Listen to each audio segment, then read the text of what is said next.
must be our goal and our guide. And all that we strive for as a human family, dignity and hope, progress and prosperity, depends on peace. But peace depends on us.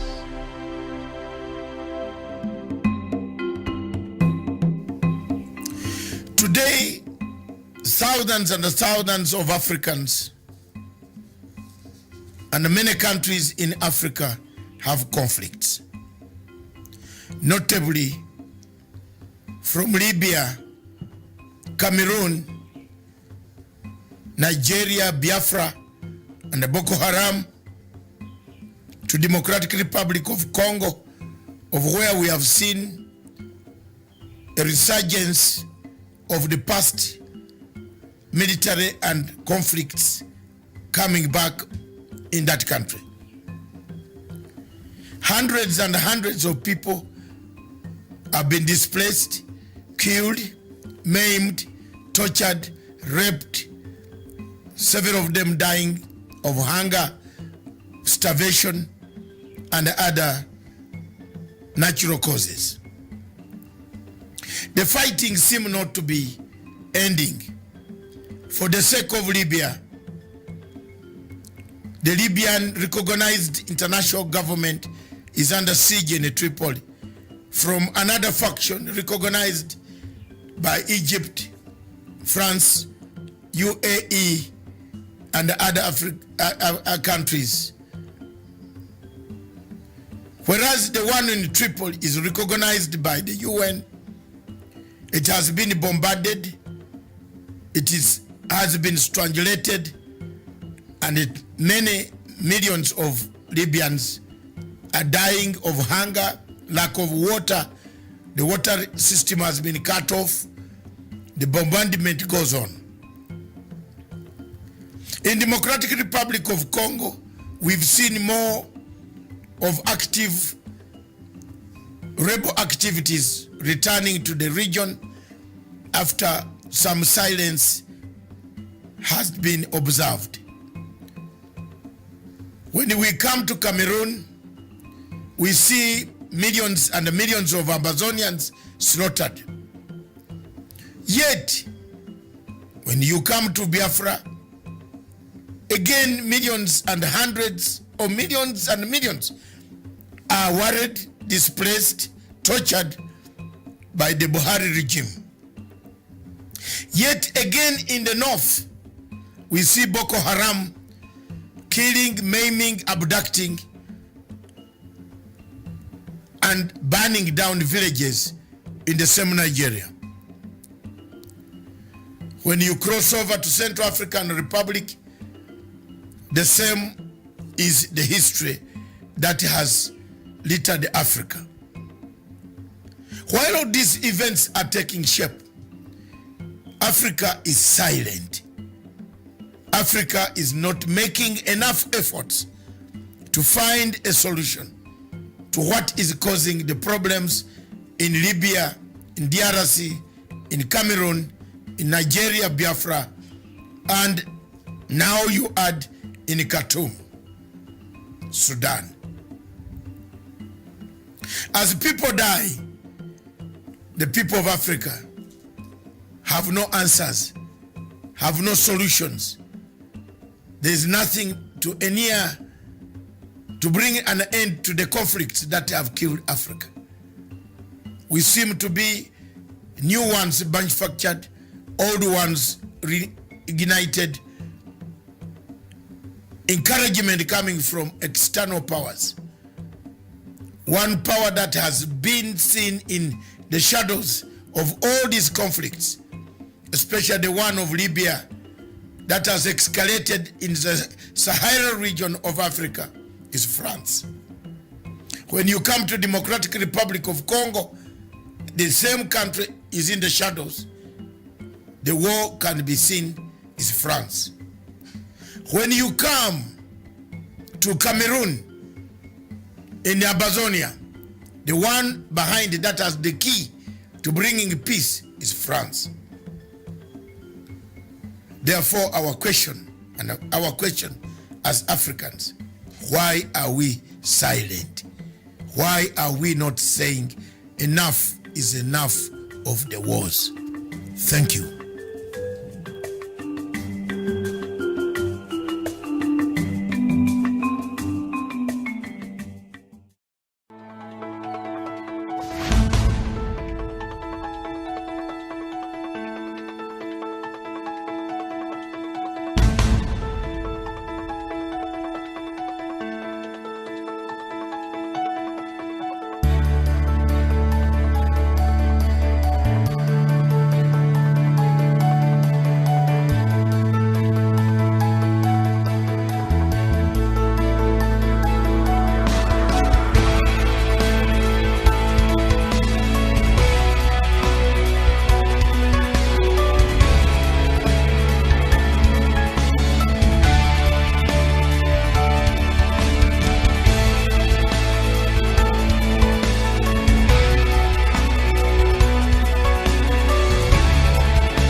Peace must be our goal and our guide.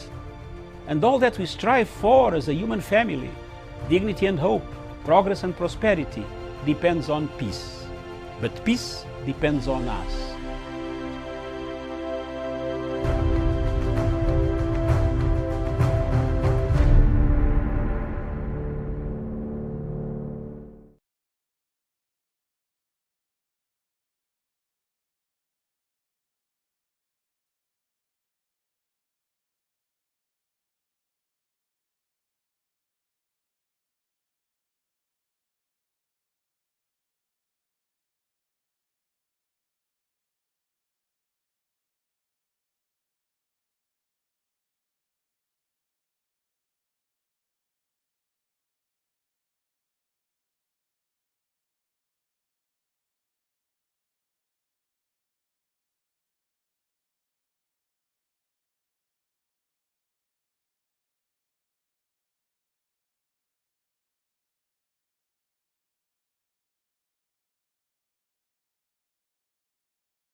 Good afternoon, viewers. Welcome to Punchline Africa Television, broadcasting all the way from the Republic of Kenya in Nairobi. Thank you very much, viewers, for watching us and being so patient this morning as we wait for the outcome of United Nations Security Council vote on Kenya, whether Kenya or Djibouti It is a shame. Since morning we have had these problems, but we are here now with another new program, all the way from Nairobi, the Unfiltered show. We talk, we look at the truth, what is happening in Africa, in Kenya and Africa. Topical issues, political issues, what is trending in Kenya. We've asked in the studio to bring this show is none other than Miriam, who will join me, and she will be bringing them right from the headquarters, my co-host. All right. A very good afternoon to you, our viewers. Yes, indeed. A very good afternoon to you, Doctor. There we had a bit of a problem with your signal, but yes, thank you so much. And so, yeah, Unfiltered. And the first item today is from Kenya, and former State House official Dennis Itumbi has stirred social media after claiming the ruling Jubilee Party has settled on Wiper Party leader Kalonzo Musyoka as its presidential candidate, with KANU Party leader Gideon Moi set to be his running mate. Itumbi said the Wiper Party had deposited a cooperation agreement with Jubilee Party and Independence Party Kenya. And so Itumbi here caused a lot of,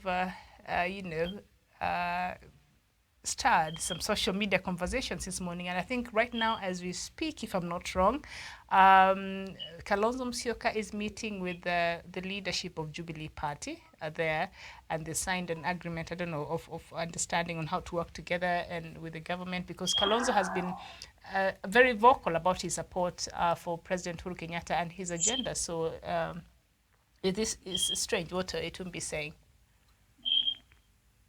Very strange indeed, Miriam, but not strange to me, because what Itumbi is trying to cause is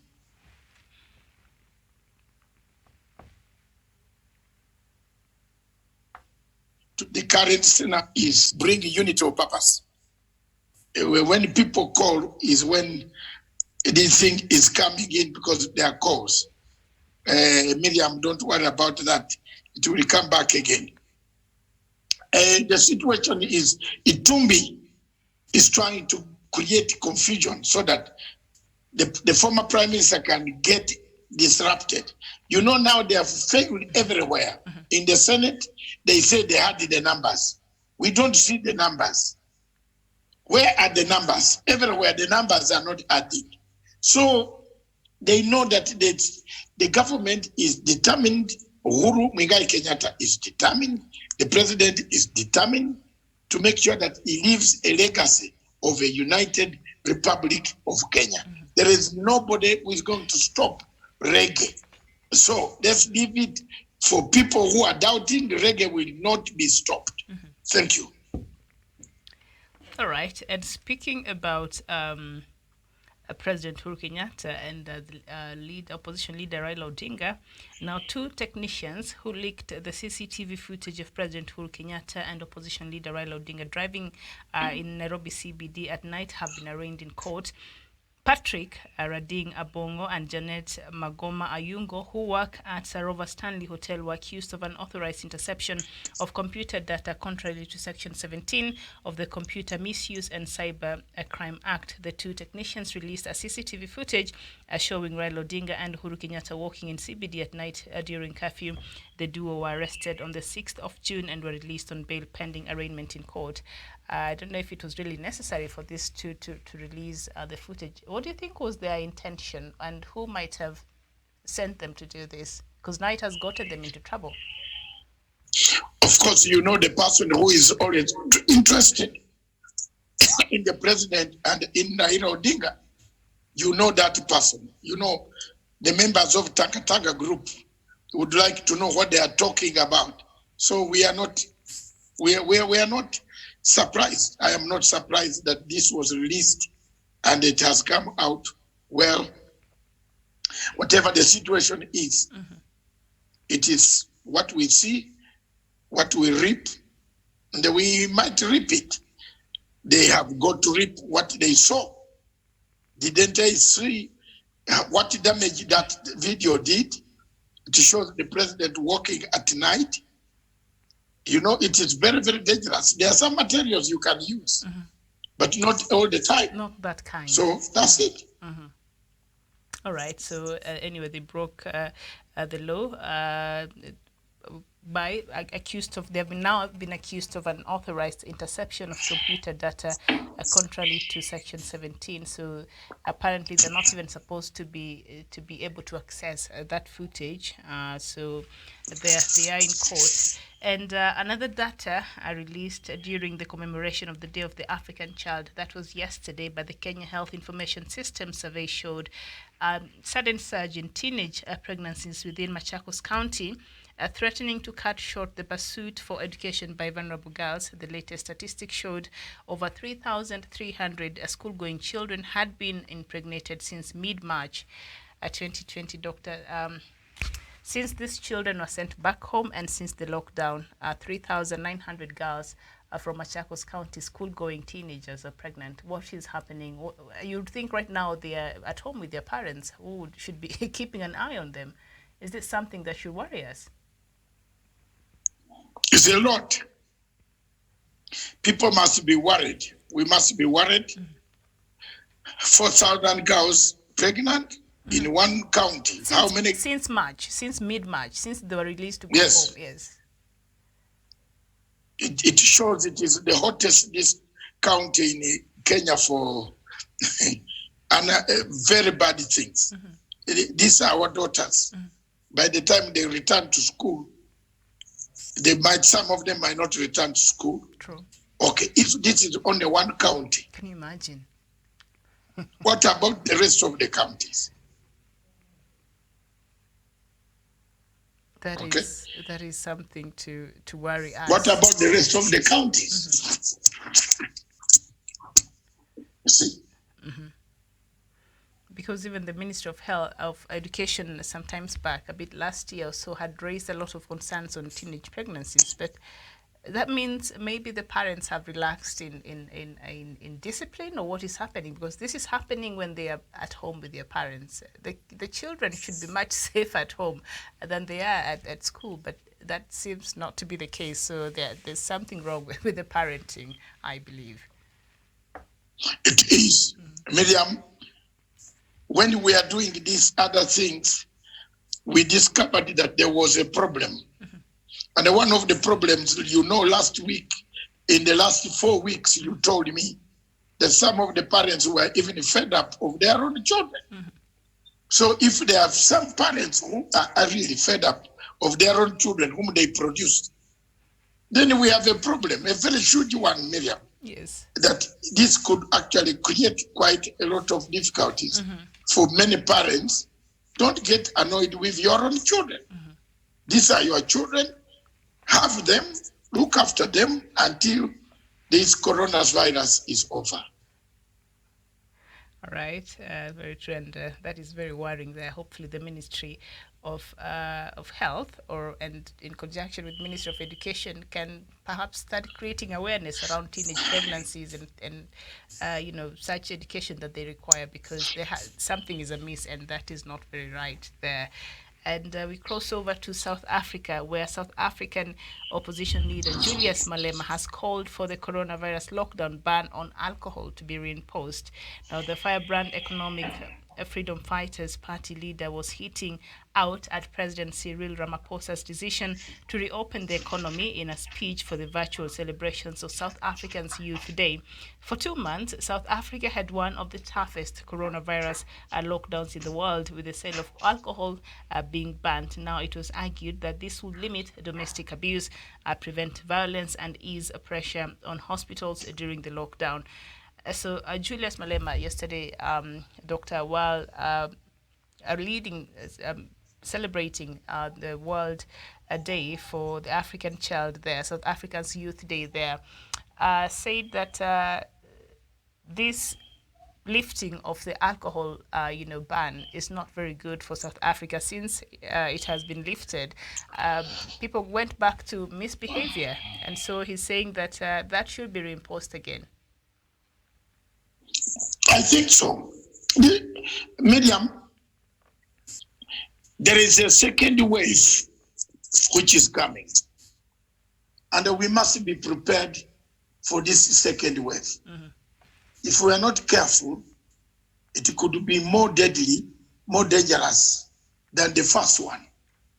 So if you are hurrying, if groups are hurrying to open, countries are hurrying to open up, they better wait first.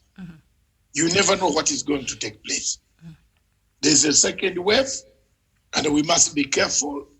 We must be very, very, very careful that something else could occur and can create quite a lot of difficulties. So let people not rush to open up these places. Thank you. Okay. And then we move to Uganda, where the banning of campaign rallies by the Ugandan Electoral Commission ahead of general elections, January 2021, could give the ruling party an advantage over the opposition. This is because radio remains the most accessible form of media in Uganda, and most private stations are owned by ruling party politicians. Although the public broadcaster, Uganda Broadcasting Corporation, has channels covering as many local languages and regions as possible, most FM stations are privately owned. The concern is that ruling party candidates will have an unfair advantage over the opposition with more access and more airtime. And opposition politician Kizza Besigye sued the UBC after the 2016 election for denying him airtime, and the court ruled in his favor.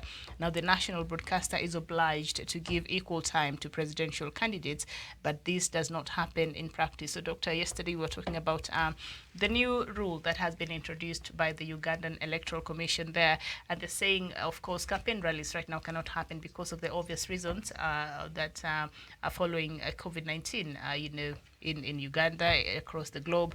And so campaign rallies, or places where will force a lot of people to congregate, are not allowed. But the Ugandan Electoral Commission came out and said the only way the candidates are going to, to campaign is either through the social media or through the media. And it's just yesterday here we were looking at how that might disadvantage, the opposition. And we see in 2016, Kizza Besigye sued the UBC after the 2016 election for denying him airtime, and the court ruled in his favor. So what do you think the media in Uganda will adjust to this new rule and perhaps try to, give a fair play to all candidates in next year's general election?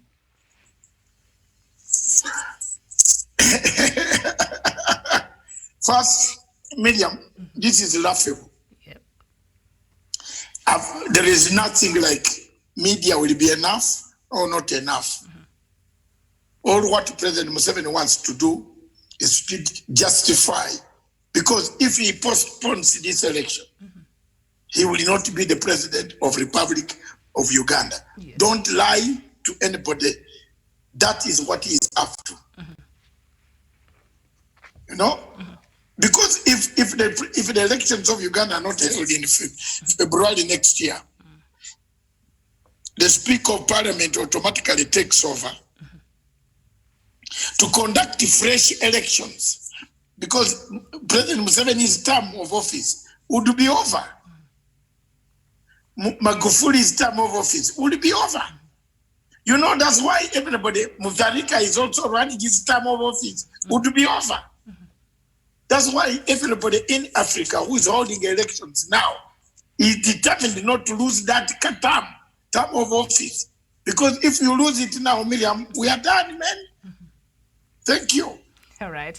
And some breaking news before I read some news from Sudan, from South Sudan. Emmanuel Malwal, thank you, saying breaking news. Parties agree over location of states. A government is to appoint governors for 6 states, namely Warrap, Lakes, Northern Bahr el Ghazal, Eastern Equatorial, Central Equatoria, and Unity. So SPLA-IO takes Western Equatoria, Western Bahr el Ghazal, and Upper Nile, and the SSOA has been given Jonglei State. So we see there the leadership of South Sudan agreeing on the states there, because that has been something that has been contentious and has been threatening the fragile peace that already exists there. They can agree, but they assembled the soldiers are not in the assembly place. They have gone. On the cantonment sides, yeah, camps. Yes, there is nothing. Miriam, please, there are certain things that you can bring for now. Yes. Let's see. That was a breaking news there. That is only to spice my heart. Yes. And I like it. But that place, I gave up. You know, I've given up. The people have disappeared with guns again. Yeah, the soldiers. They melted into the communities as, you know. In the community with guns. Tell me what else we are going to have as citizens of Africa. We have a problem. For sure. I want to thank you. Yes. Are we all right? I think we are. Can I take this opportunity, Miriam, to thank you? All right. Thank you very much. And thank you for the show since morning.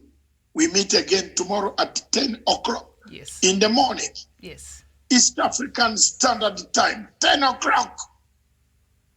We shall be with Daily News Express, myself and Miriam. From all our viewers, thank you very much. Let's keep on this evening. I will try to bring the Kenyan results. I will pick them from New York. The voting has started, Miriam, by now. Yes, it was. No, it's about to start. It was to start at 4 p.m. Kenyan time, so just a few. Yes. Quarters. The preparations are there. Yes. We shall know the countries. And believe me or not, my instincts, I don't want to bet on it. But let's leave it for God. We pray for Kenya. We support Kenya. Kenya moja, Africa moja. Kenya moja, Africa moja. Thank you very much. God bless you. God bless Miriam. God bless everybody. Thank you. All right. Thank you, our viewers. We'll see you tomorrow.